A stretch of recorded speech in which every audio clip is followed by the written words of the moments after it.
Welcome back to Left Anchor. I'm Alexei the Greek. And I'm Ryan Cooper. Today, we've got an interview with international guest, Tanja von Knorring. Probably, getting at least like 80% of the pronunciation there. Who, she was a member of the state committee that wrote this new trans law for Finland that just passed not long ago. We'll talk about that in the interview. She was testified before Parliament as an expert. Right now, she's executive director of NGO Trans Feminines and vice chair of SETA LGBTI Finland, and was a candidate to the Parliament a month ago as a Green Party member. Trans person, trans activist, but also an expert who's been involved with the politics and, the science of this stuff for many years. Absolutely. And maybe we should mention that in addition to her expertise in the significance within Finland regarding trans politics and the history there and the current changes, we did an episode not too long ago about the quote unquote trans moral panic in the US, some of which, was relying on arguments that seem to suggest that Finland and other Nordic and other European countries who are progressive, even they are worried about gender affirming care and so on and so forth, appropriating Finland in service of anti-trans arguments. So that's an important context for this episode as well. Yeah, exactly. And, this wasn't the only reason. I was just genuinely curious about this for one, but one thing that happened, in response to our episode and other writings I've done on the topic, that we heard from Jesse Singal and a lot of his lemmings was, well, what about Finland? What about Norway? What about Denmark? They're supposedly doing things. And, Finland seemed like a place where that is an unusual upheaval and had been cited in the Atlantic as well as other places as an example of, a socialist country that was, coming to grips with this supposed, plague of children being, mutilated or whatever. And, yeah, we won't spoil it, but, suffice to say that's complete nonsense. They're just doing whataboutism and it's just pure rhetoric attempting to confuse you. But, yep. Yeah, that's the long and the short of it. But we get into the details here in just a minute. Once I mention, as usual, that this podcast... I feel like you almost forget every time we do this, and then you remember at the last moment. I do. It's true. Yep. At the last moment. But yes, we're sponsored by the American Prospect. If you subscribe at the $10 a month tier on our Patreon, patreon.com/leftanchor, you'll get a free digital subscription to the website. $5 a month will get you bonus episodes. And otherwise, rate, review, send to your friends, or just enjoy our interview with Tanja von Knorring coming up right now. Tanja, thanks for coming on the show. I thought I would ask you first about the background here, because I want to get into the more current history, but can you paint us a picture for what Finland is like for trans folks circa, let's say, 2018 or so? What sort of legal barriers or obstacles were there? How did that interact with the national healthcare system? Could you get care as a youth? That sort of thing. No, that was thank you. That was quite a pretty wide question to answer just like that as the first question. If I could speak 1 hour to ask just about this. But, yeah, let's start. Well, let's start briefly with the history. Actually, yeah, that's perhaps the easiest way to go into this question. And yeah, we had one of the very hardest transgender laws here in Finland, which obviously also impacted the whole trans healthcare and so on. And until the 3rd of April this year, we had as a requirement that you had kind of sterilization, or at least that you were unable to have any kind of children of so on. It was a chemical, of course, way with medicines, but of course that is concerned by us, the organizations, transgender organizations, and also about within the United Nations as something that is comparable to torture by the state, and therefore it was, of course, not acceptable at all. And Finland got to even from the European Human Court's decision to take it off from the legislation, but nothing happened during the former government, which was the right wing, and also including the real Finns or their predecessor. And so we had and we had the same law for 20 years. And I said already then 20 years ago when it came that, okay, this is outdated when we got it, the law. And the reason then 20 years ago was simply that the committee who was looking for the law looked only at the knowledge from Germany and Sweden, who were the first, of course, to start any kind of trans legislation, and made it legally possible to change one's legal gender. That was Sweden in 1972 and then Germany in 1981. So it was outdated. And at the same time, actually, the Netherlands were already changing their requirements. So we were already late then. And of course, this has been a very long process to go on with the current law that we now finally have. And I must say it has been full of hindrances and obstacles from all possible places. And it has been a very hard race. And myself, I've been involved only 5 years. I know there are people who have done that 10 or 20 years, of course. But I was in a way already part of that process already 30 years ago, but not so active as I've been the last 5 years, perhaps one of the forefront figures here in a way to that. Can I ask, Tanja, do you mind if I ask a question there?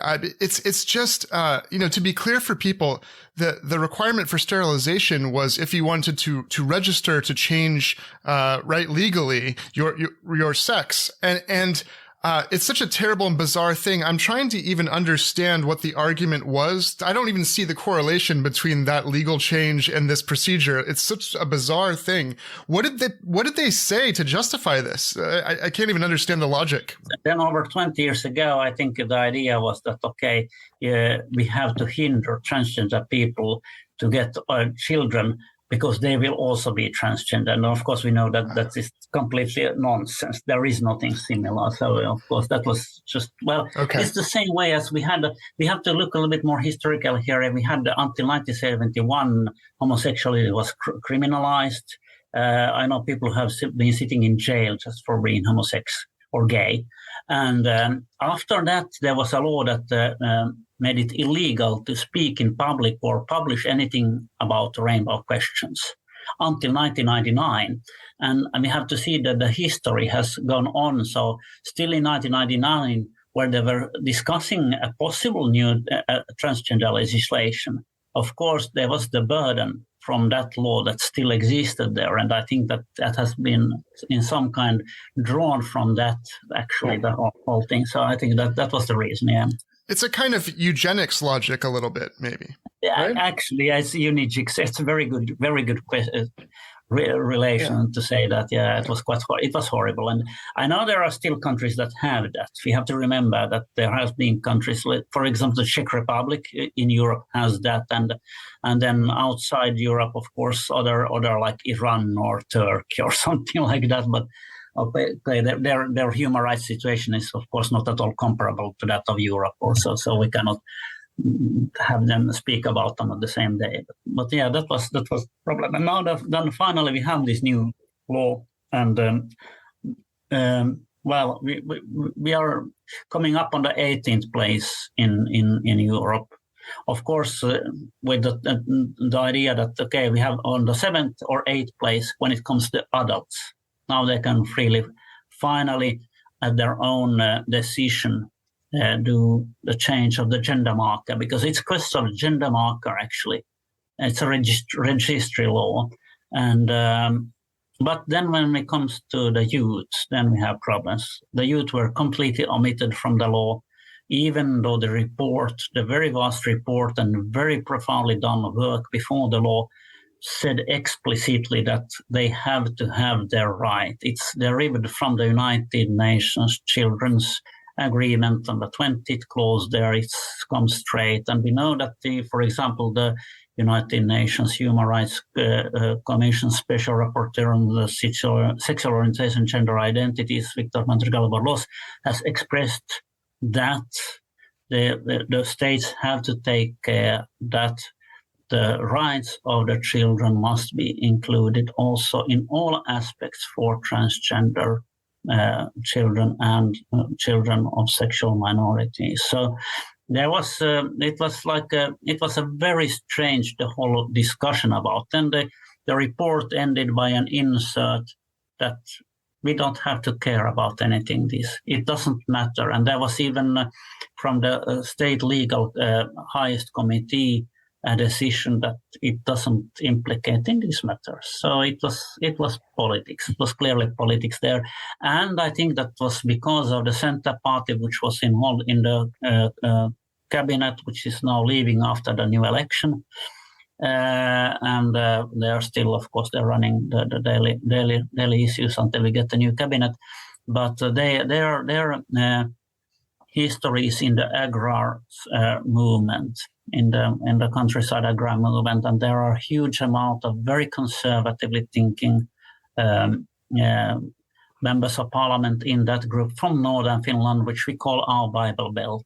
So that is, and they said that it was so important, this question to them, that they were ready to even to collapse the whole functioning cabinet of the country, which is, I mean, if we are thinking that we are a couple of % of people who this is about, it's incredible. I mean, you cannot understand it. Yeah.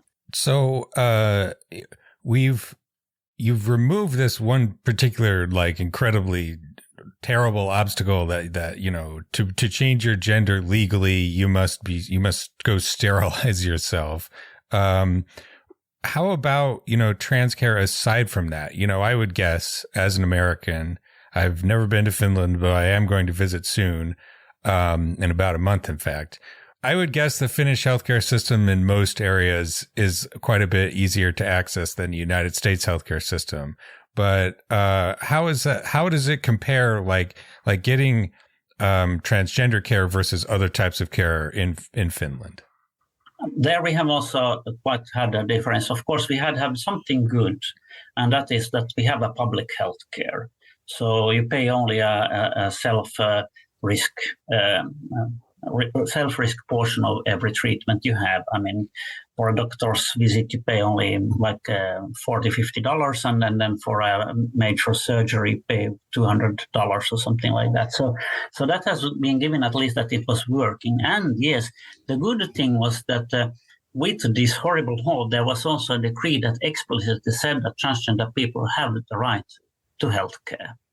Now that is gone, as of course the decree has gone if the law is gone. So now we have something else, and we are not sure even that we have that. But so far we have, through another decree, the special healthcare decree states. But there are several minuses. The first is, of course, that it was the decree said, and still says, the new decree says that it's only the university hospitals of two major cities, Helsinki and Tampere, that have the right to give any kind of healthcare, trans healthcare to trans people. That means also such basic things as hormone treatment. And we know, unfortunately, of private medicines or private practitioners who have been withdrawn part of their doctor's license because they have given hormone prescriptions to transgender women, for example. Why is that? Why only in those two hospitals? What was the reason? That is a very interesting thing. I have been, of course, in the middle of these talks very much also with the representatives of the two hospitals. And it's very strange. It's derivative perhaps from the same thing that we have the alcohol is licensed only by the state stores here. So there is no, actually, they have never said anything which is sustainable in their argumentation.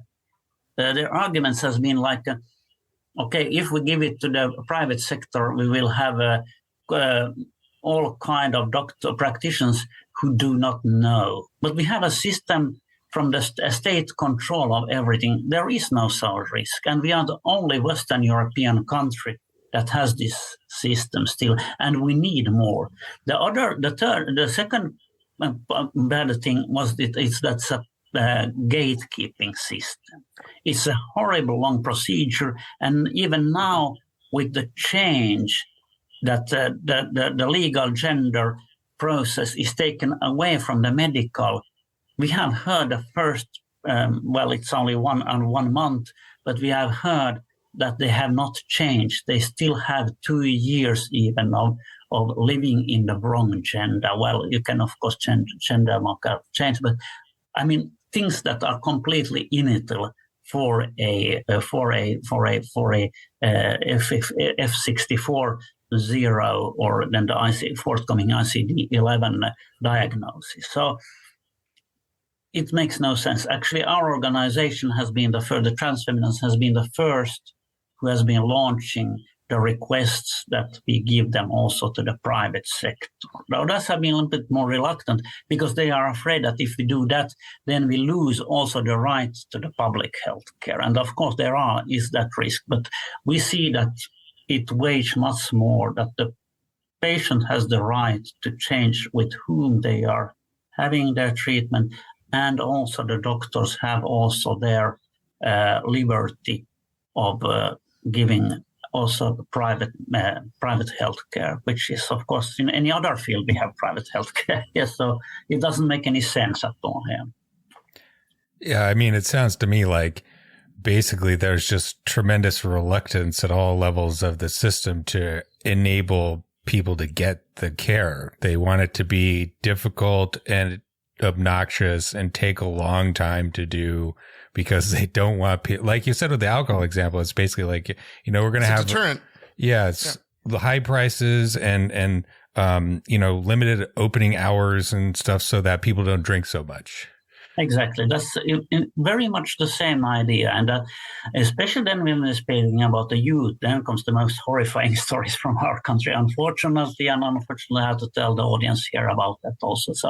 So there we have had a very limited possibility of any kind of treatment for those who are younger than 18. They all belong to the youth psychiatric polyclinics. Then they are not even called transgender polyclinics for them. And unfortunately, at least in the other city here in our city, Tampere, we have the lead of that clinic also has been very against any kind of transgender rights, and also was cited now widely by the press during the transgender legislation process in the parliament. Then with statements that were completely comparable to those of the anti-gender movement. So by for example, omitting new scientific researches or saying that the youth under 18 cannot possibly know their gender, and completely absurd things. So we have there a very high barrier. And that has been, of course, by another organization, which is the Parents Organization of the Trans Children. They have taken very much up this question and tried to explain publicly and also in the parliament that it's an absurd situation. And that's, of course, for us, one of the forthcoming major policy work targets is to get also the young involved both in the treatment, have the right to accordingly to treatment, for example, hormone blockers treatment, and then also to, of course, to get the legal right. Because the strange thing is the same thing that we have a so-called name law. A 15-year-old that can change their name also to another gender by their own decision, and younger of that with parental approval. So that's another registry law. So it doesn't make sense that the new transgender law then has 18. And that was one of our arguments, that if we have a prejudice from another law, why is this no law that doesn't make any sense that we don't give by this law, then the new transgender law also the same rights to the young. I think it's important how you're highlighting how illogical the arguments on the other side, so-called, are for these obstacles and these problems. And it's especially relevant because, as you probably know, in the United States recently in the media, there has been trans moral panic and discussion of new evidence that suggests that young people are getting gender-affirming care too soon and it's dangerous. And there's been reporting that, look at the Europeans, even like in Finland, they also are suddenly worried and concerned. But I think what you're helping our audience understand is there's no new change based on evidence. This is a long-standing problem that is a political obstacle to overcome to give people the rights they deserve, right? Yeah, that's true. Yeah, often I refer here to a quite recent Dutch study. There was over 700 trans young aged. It started in 2016, ended in 2021, or 2015 to 61. It was like almost 7 years.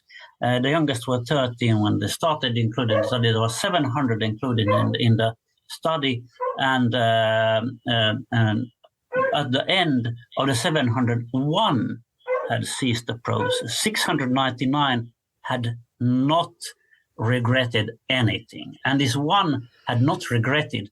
They were just because they were obviously, or for some other reasons, had left the study. So that gives already, it is one of the best proofs so far, which has done about how transgender youth are very much aware what their gender is.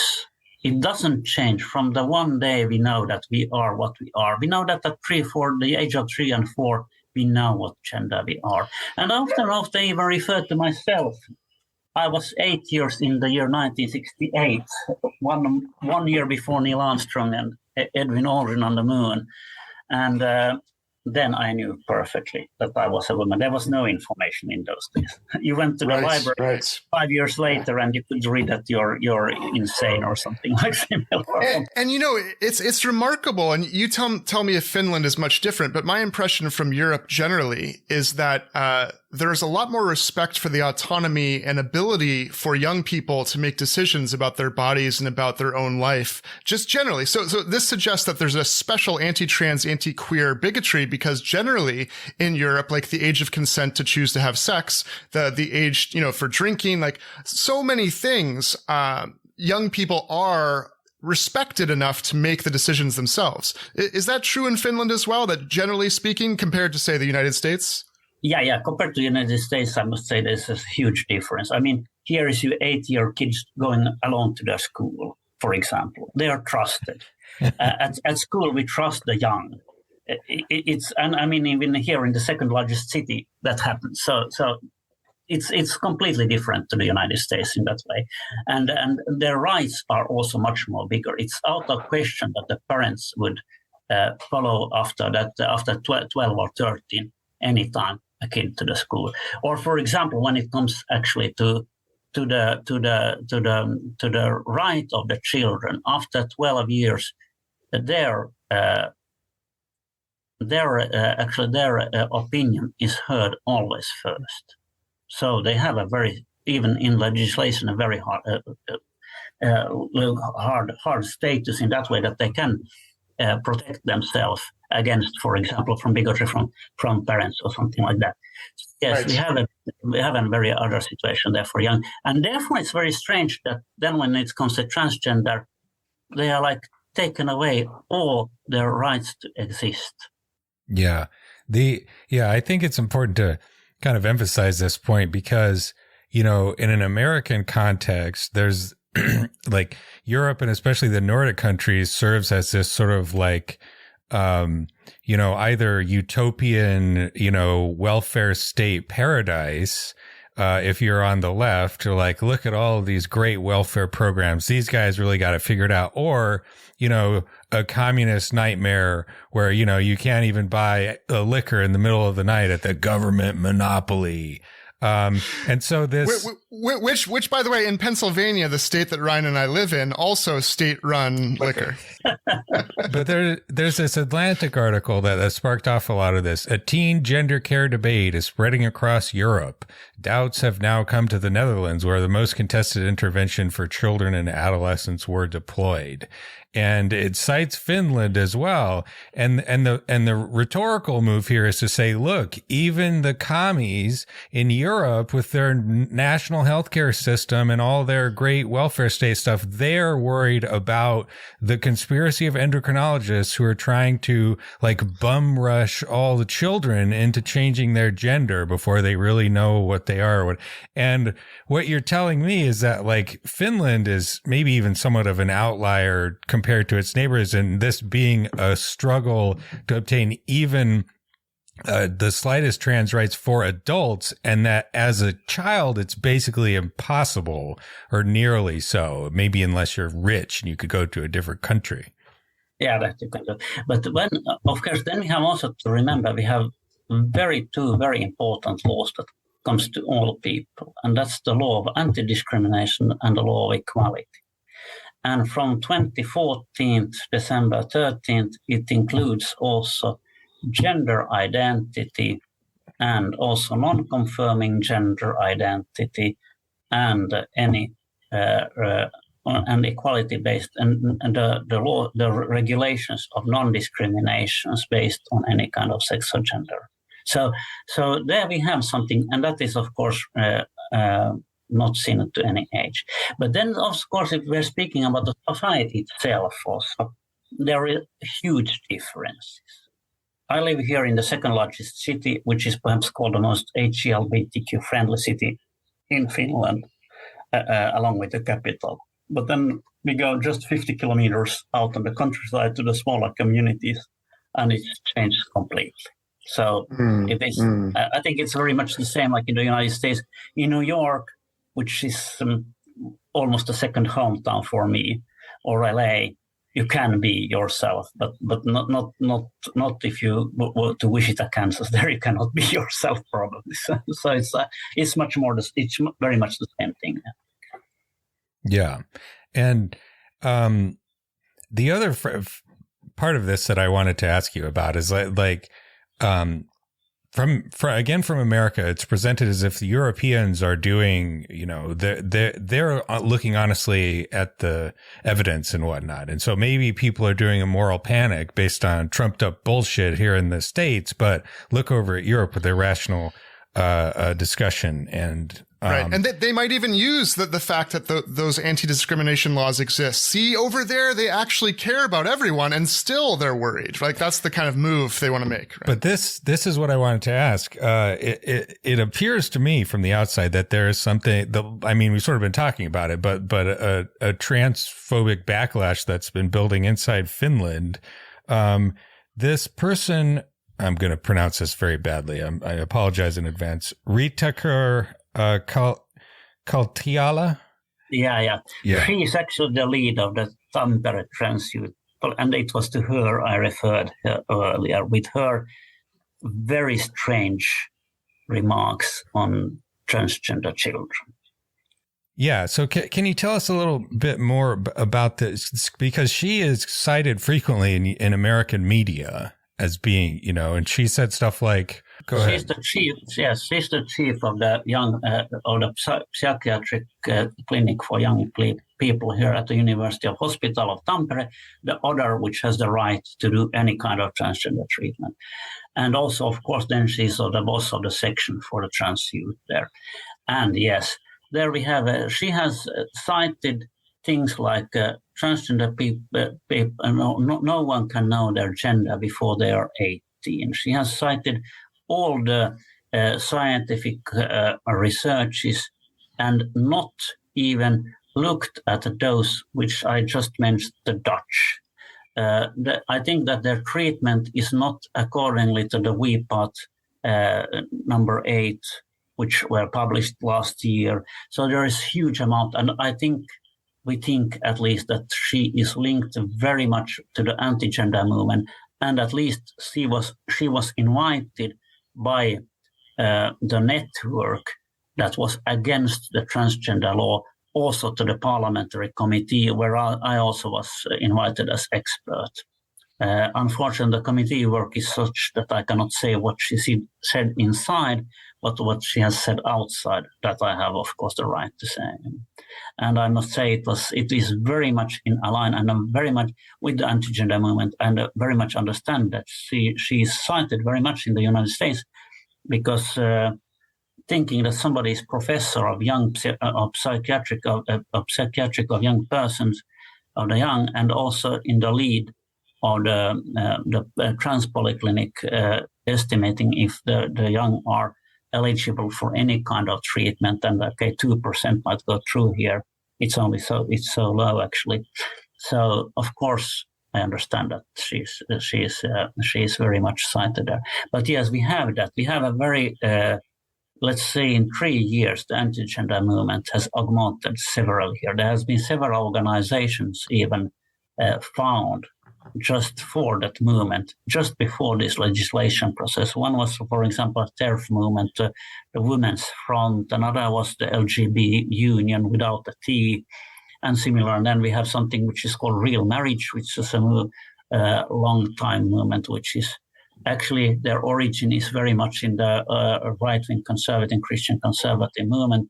A man and a woman makes a family, and all this traditional, we know what it's about, but their target has been the last years only on anti-gender issues. So, and we know also that in Europe, they had done the European Fundamental Rights Agency did a very large research about the anti-gender movement in Europe, which was published in Vienna in 2022. And it's about the 8 previous years. And we should know that they have been getting 700 million euros, these movements, in just 6 years around Europe. So it's like, and that's double up what the LGBT associations gets per year. Can I ask, Tanja, in Finland, is the backlash, is the coalition, because you described like the Bible Belt types, right? But you also mentioned, I think, the TERFs, the trans exclusionary radical feminists. Like in the United Kingdom, so many TERFs. What is the composition in your mind of the coalition? Is it predominantly the Bible Belt kind of conservatives, or are there a lot of TERFs, or what does it look like? There it's a mixed. It's a very mixed. It's people who think that they are, and especially, let's say, also within the Real Finns party, which now ended up as the second largest party, unfortunately, and is currently discussing to become a cabinet member, like you might know. And it's a very alarming that a moderate party, that party, and a Christian party is also, of course, related, but that's quite a small party here. But still, their rhetoric is all the same. And unfortunately, my old party, the Swedish People's Liberal Party, wants to discuss with all these and make possible a majority government. I cannot forgive that. I have been now with the Green Party the last years, and also I was candidate to the parliament again this spring. So it's very strange that we can see this kind of movement, but it's also very clear that it is financed and it's very well organized. And it comes also that we can see on discussions on the social media that there are very much the same names which attacks everything possible that has to do with LGBTQ, and especially with trans questions. We have the main paper, which is comparable to the American New York Times, the Helsinki Sanomat, Helsinki Times, it would be, or Helsinki newspaper. So anyway, so if they publish something on the net, it's like in 2 hours, it's like 100 of this kind of anti-gender comments there. And it's very much the same persons who are every time they're around and speaking out that. And unfortunately, their impact is so big when it comes to the populistic argument that it's easy to sell. And that's so people who do not know, like the absolute majority of the people, have never met a transgender person, or they think that they have met. Of course, they have seen in the streets hundreds of us, but they are not aware of that. They are not aware of that. And at the same time, they think that, okay, this is certainly a risk because they are so clear in their message that we are presumably a risk for the children or the women or whatever it might be. So it's very easy to sell. And then we are coming with scientific argumentation and perhaps hard to understand language. Right. We only have a possible to lose that kind of argumentation with the public, at least. Do you have problems there like we have in the United States around what bathroom to use? Is that also a rhetoric they use that they scare people about the bathrooms? Is that also used there? Yeah, I heard just the last week Kansas got this absurd bill which states that you have to have use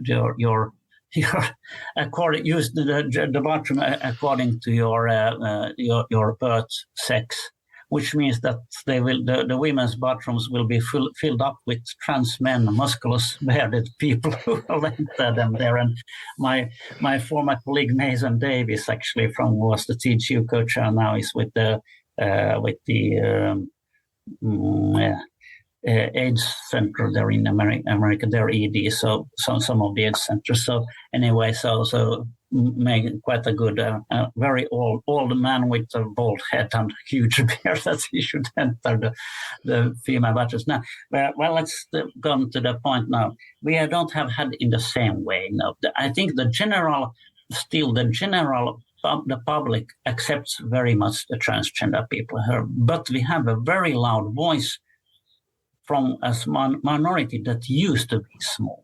Now we can see that, okay, if there already are 25% of the population, if you are looking at the votes, that means that it's already an alarming situation. It's easy up to the situation of Poland or Hungary or something similar, where effectively now Slovakia also is trying to even ban that you can change the legal gender marker at all. So it's coming certainly. They have not gone so far, and we have the luck that we have very much in the civil servants, very much of people who are in favor for us. So they have been able to work, for example, in the swimming pool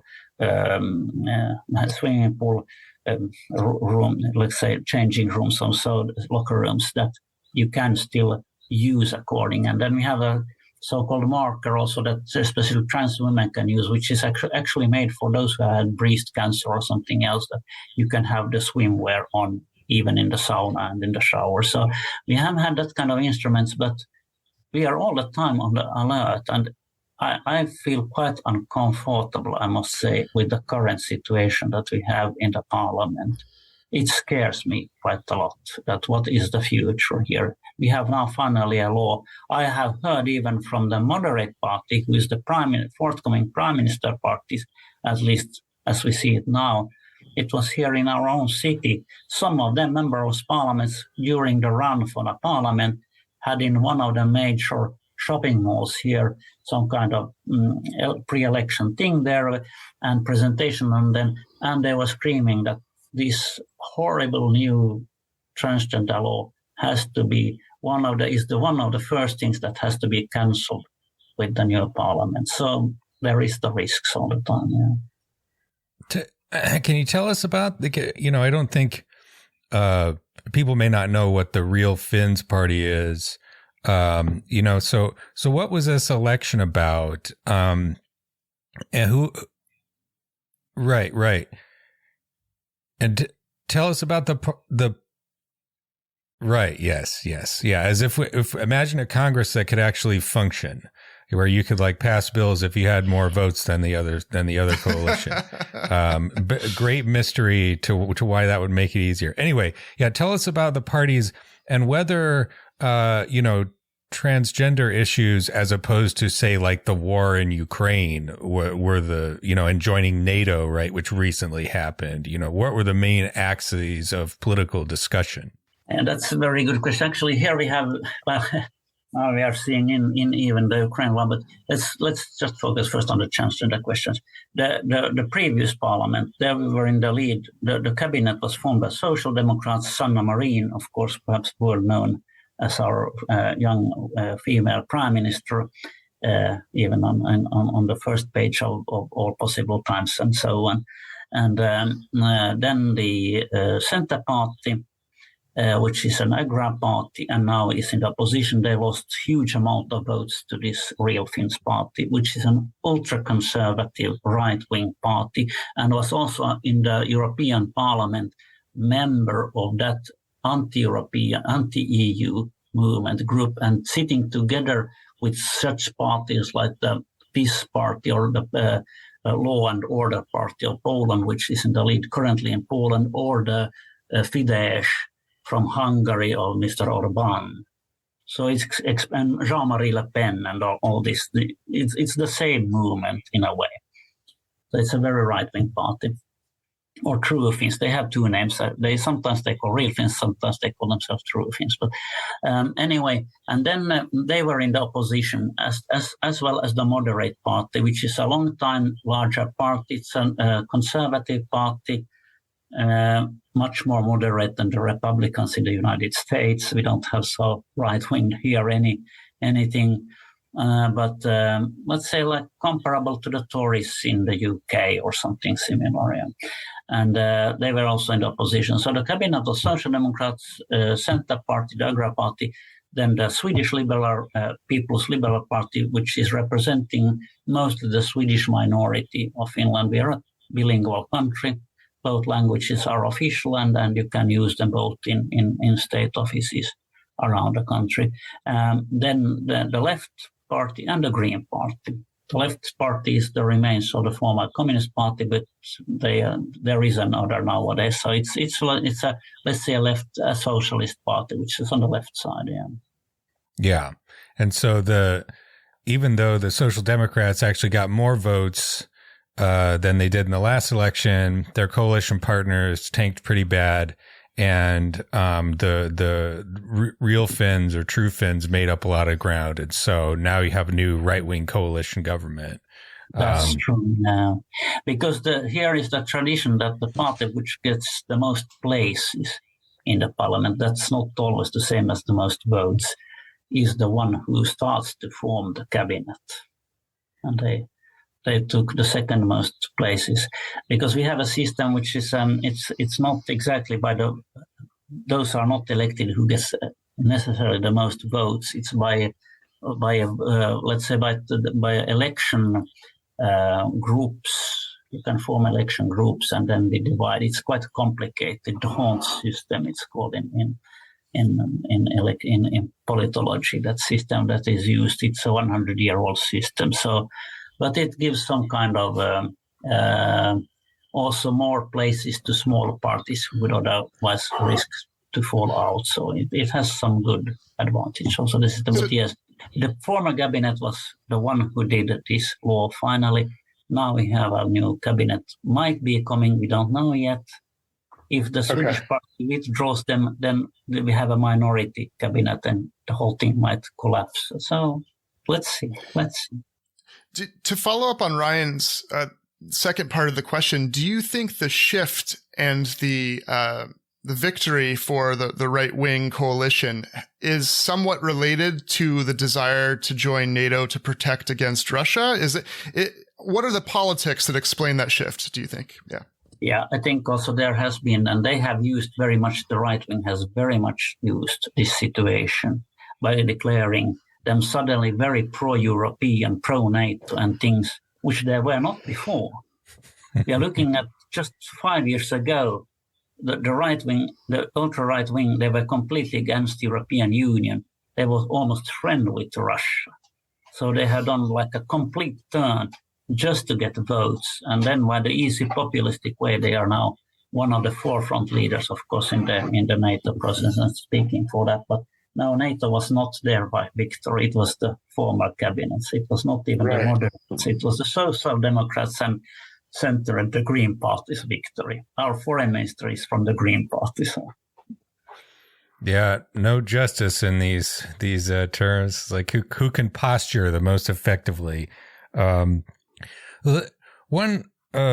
last question on this sort of these groups that are sprouting up that you've been talking about, how much of that, to your knowledge, is coming from or being influenced by stuff in the UK or the United States? I just know speaking with folks from other countries, that the English language media can be just incredibly influential, often to a quite noxious degree. Is that happening? Yeah, that's true, of course. Yeah, here is, English is perhaps our national language in any way. Even Swedish and Finnish should be the officials. Yeah, that's true. Everybody can English. Here you go to a small booth somewhere to buy something. They speak fluent English. Yeah. To speak about that, yes, the UK. What has happened in the UK, especially with the trans-exclusion radical feminists taking over the women's movement, has had also an implication here, especially to that part, and also what is happening in the United States. They are used that, hey, look at the United States, this is going well there, according to them, which is against us.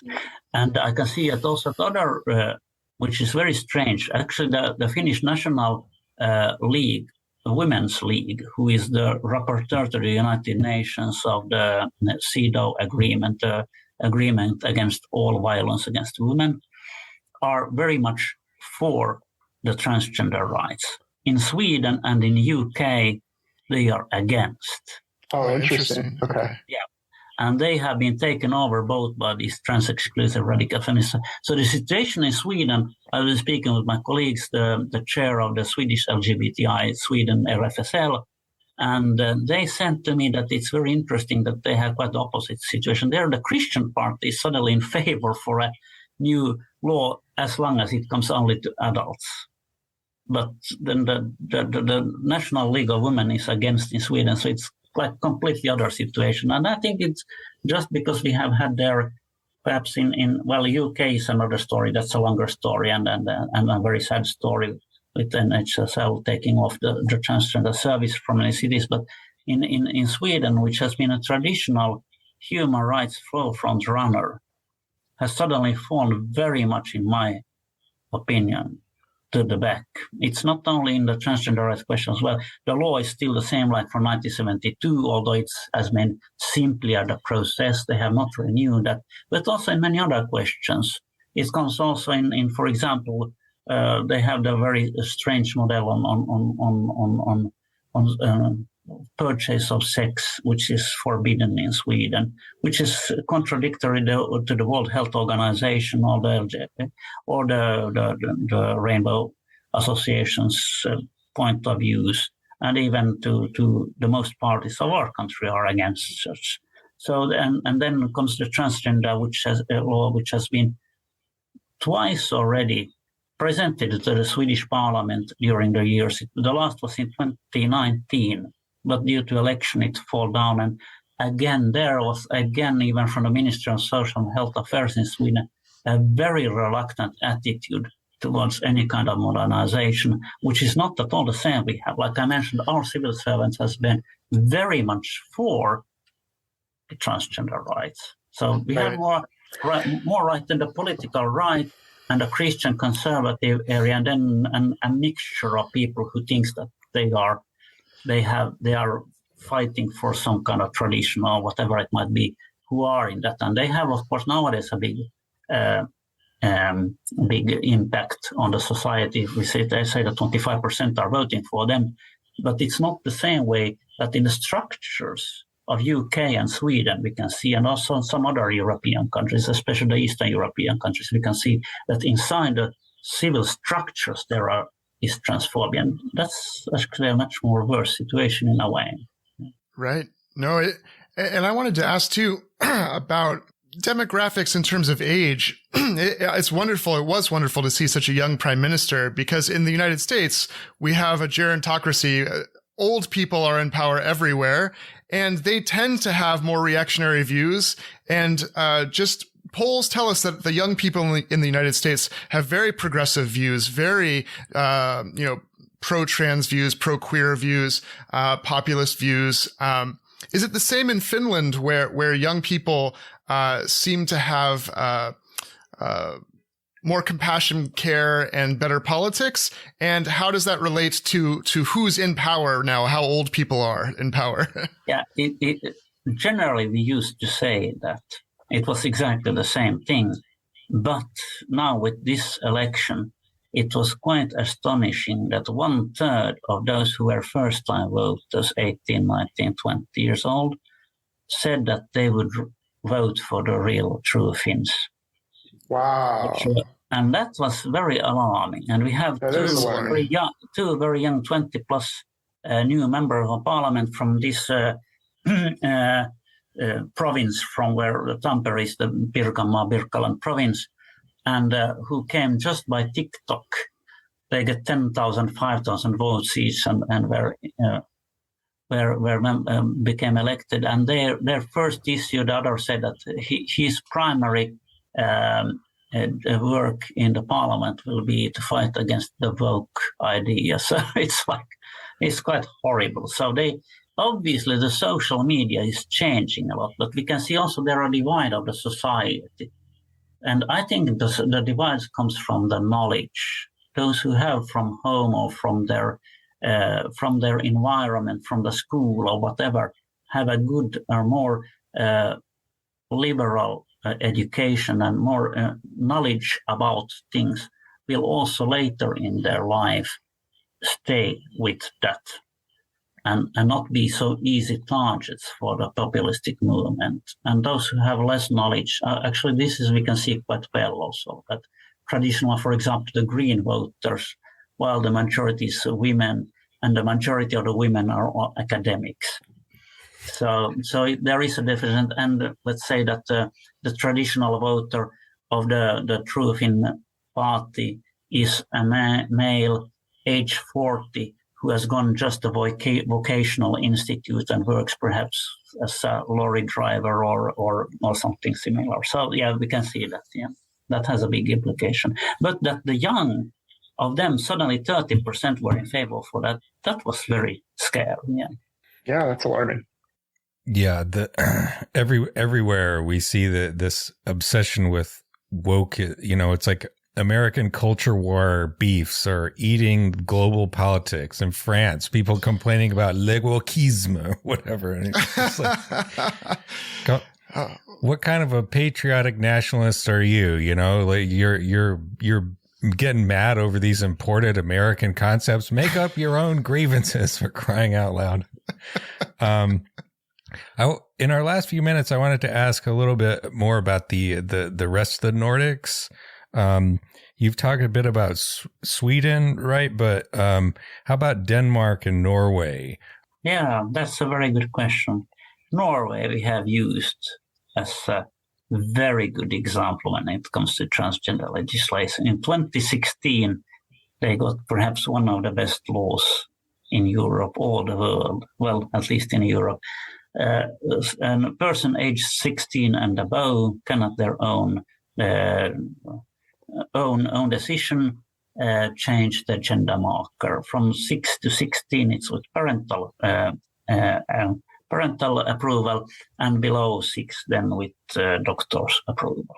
So it was, and it has worked very well. No problems reported so far during the 7 years the laws has existed. In Norway, however, the transgender healthcare is not so well formed, and we have had last year, I was in a Nordic LGBTIQ meeting in Oslo.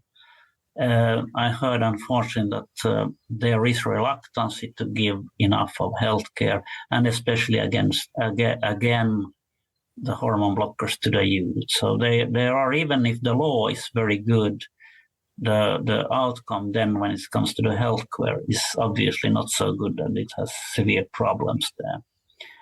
When it comes to Denmark, their legislation is, of course, a little bit different than all of the Nordics, more liberal in many ways, but there is, unfortunately, the age limit is 18, so it's very much the same law that we have now in Finland that they have in place there.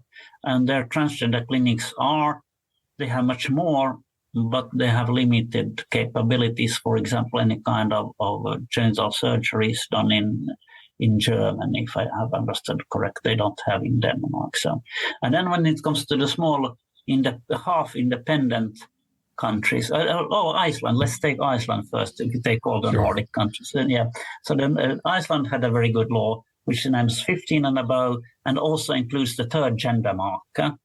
And also what we were looking for here, which we didn't get, is to forbid the initial cosmetic surgery on intersexual babies. And that we don't have yet, because we know that we have 15 a year, of which about 12 have been so far got a genital surgery to confirm with the parental requirement of a gender when the doctor cannot say which gender they are at birth. Right. There's a book by Anne Fausto Sterling called Sexing the Body. There's a pretty gruesome history in there. It is, people get so anxious about, doing gender operations on babies, but historically and even up to today, you have babies born with intersex characteristics where it's not obvious, like which way they might go or whether they should go in any particular direction. And sometimes the doctor would just guess and cut off big chunks of flesh and sometimes without telling the parents even.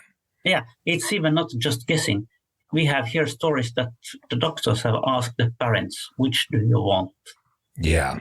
Which sex at birth? Well, we call it gender. We have only one word for sex and gender. It's the same. So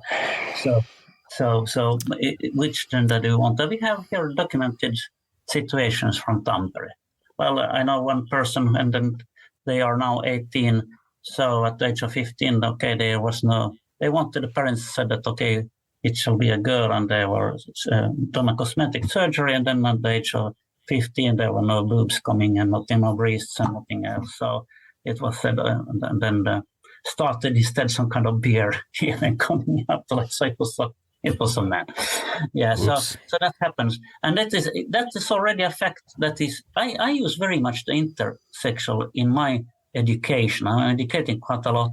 And also some very good endocrinological schemes, which are like a rainbow scheme, like one long linear scale from United States, from a university in the United States, to show that these are the best evidence that we have something that is called the gender is not a binary, it's non-binary. We are all non-binary. We have a gender diversity. It's natural thing. But let's go back to the other question, which you were saying about the Nordic countries. This was an outcome from the Icelandic situation. Then we have the three smaller areas in the Nordic countries which have own legislation. We have Åland Islands in Finland, between Finland and Sweden. They have completely own legislation. The Finnish legislation is not per se valid there. Only some of the basic laws are valid. But for example, they have both own legislation on these questions and also own legislation on equality and anti-discrimination. So, and even the police legislation is different from the Finnish society. They have had 100 years that kind of system there. So it has been existing for a long time, that country. And there they have most copied, actually, the Finnish legislation. So they had the same horrific legislation until now, and now they have, it seems that they will get also the same. It's some weeks to change, but many other laws they copy from Sweden. Then we have Greenland and Faroe Islands. You were on Faroe Islands. Mm-hmm. They are not so much independent as Åland Islands, but Greenland is. And I have spoken a lot with LGBTIQ Greenland, their representatives, and they said that gender recognition is not possible at all, even if it's possible in Denmark, in the mother country of Denmark. So when we're looking at the international reports from ILGA or TGU or some else, they forget these small areas. And of course, there are not many thousands of people, even 20,000 on Åland Islands, the same 50,000 on Greenland, and there's 50,000 Faroe Islands, so it's not many. But they are equally human. Those are people too. They matter also. They are still there, yeah. They are still, and yes. They are small countries, which we forget. So, and they have their own problems. Especially, I'm thinking about the Greenland situation, and there the society is very binary, because of course of historical reasons. It's 100 years ago since most were seal or whale fishers there. So it's completely other society. But let's say, but Åland Islands perhaps has been more fisherman society. It has been a very wealthy society for many years, and so it's a tax-free area here in the Nordic countries. So it's, but they have mostly followed Finland, not Sweden, for some reason, at least in these questions. One last question before we let you go. Where do you see, sort of a promising path forward? Do you think this is just the same type of, backlash to people gaining rights that is sort of, apparently doomed, like the fight against gay marriage in the 1980s and 90s and 2000s? Or, are we looking at something more sinister? What do you think? It's very hard to foresee in the future, I must say, yes. I wish it could be that which was about the gay marriage, about the rights of the gay. I have often said that the transgender people are in the same situation that gay people were 20 years ago by the millennium. Their rights were those in that stage at the same level as ours are now. But unfortunately, the suddenly risen anti-gender movement has changed, in my opinion, a little bit the scene. I am not so trustworthy about the future in that question, how we will ensure the transgender people, their legal rights, their rights to live as an equal member of the society, which we all have the right to have. So I would like to be optimistic. I'm usually as a person very optimistic. I would not otherwise do this kind of fight on international and a domestic level. But yes, last week I reported to the Commissariat of the United Nations Human Rights in Geneva about the Finnish situation, and I said to them that I am a little bit afraid about the future currently, and I wish that all the legal, let's say those networks or the society that works for the basic rights and for the human rights of the United Nations should unify themselves to work for the basic rights of all human beings, including transgender. Yes, absolutely. The fight has to continue. And as you said earlier, ignorance has to be defeated with knowledge, and people have to care and fight in the struggle, for all people, all trans people, all people everywhere. So hopefully we can call upon each other to, participate and support each other in this important fight. And, we can't predict, but we can do what we can to fight, right? Yeah. Yeah. And as a closing comment, perhaps, I think the one thing that I would point out to people, who may be sort of on the fence about this is that, you have the TERF movement, trans exclusionary radical feminists, but you look at what happened to J.K. Rowling, the second part of that acronym just disappears. It's just straight up right-wing conservatism now. She's palling around with this lady, Posey Parker, who is just like basically a fascist. She's against abortion. She's against, women's liberation of any kind. Just a classic Phyllis Schlafly type of conservative. And so we're not free unless we're all free. This will eat your politics. You can't be liberatory and against trans rights at the same time. You cannot be them. And exactly to finish, if you are against trans rights, you are against LGBTQ rights, and you're against women's rights. You're against the whole basic rights of the United Nations. And human rights. Yeah. That's right. Yeah. Well, thank you so much for helping educate our audience and us, and for being with us. I hope you show Ryan a good time when he comes to Finland. Yeah, I want to show Ryan. I wish you very much welcome here, and which you have to just send me, please, an email. So when we'll be coming here. I might have to visit too now that I've been invited. I'm going to come as well. It will be my pleasure to have you to meet you here at our office and show around. Hopefully, also something not work related. Yes, absolutely. Thank you so much. Thanks for listening, everybody, and we will see you in the next episode.